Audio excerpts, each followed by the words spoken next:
Credo che la scienza possa essere un gioco, il gioco possa essere una scienza. Tutti i più grandi scienziati giocavano, prima di tutto, prima di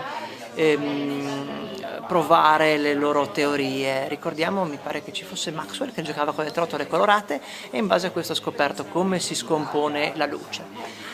Si potrebbero fare migliaia di esempi.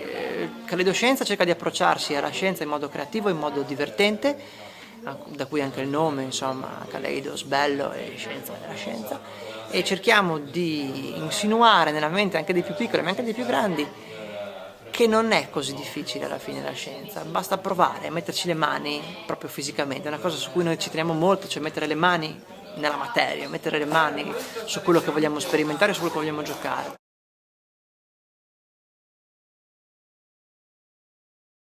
Alcuni dei nostri soci sono ricercatori, più di qualcuno.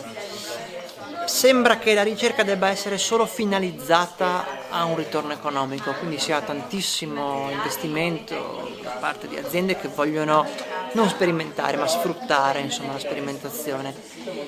Secondo me, da persona membro di Caleidoscienza a cui piace giocare molto, principalmente, mi è sempre stato giocare, mi piacerebbe che ci fosse un po' più di ricerca fine a se stessa, ma so che è difficile, capisco che sia difficile soprattutto in momenti di crisi come questo.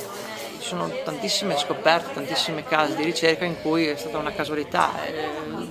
Io mi chiedo sempre, per esempio, delle cose più comuni che abbiamo sul tavolo, che ci mangiamo, ma come gli è venuto in mente di mettere un pezzo di vitello, di budello di vitello dentro nel latte e è venuto fuori il formaggio? È sto caso. O il caffè, una capra, abbiamo proprio la spilletta di là, della capretta con gli occhi avvolti che si è mangiata le bacche di caffè, è rimasta svegliata tutta la notte da quando ho scoperto il caffè. Quindi certe volte la casualità e il gioco, appunto.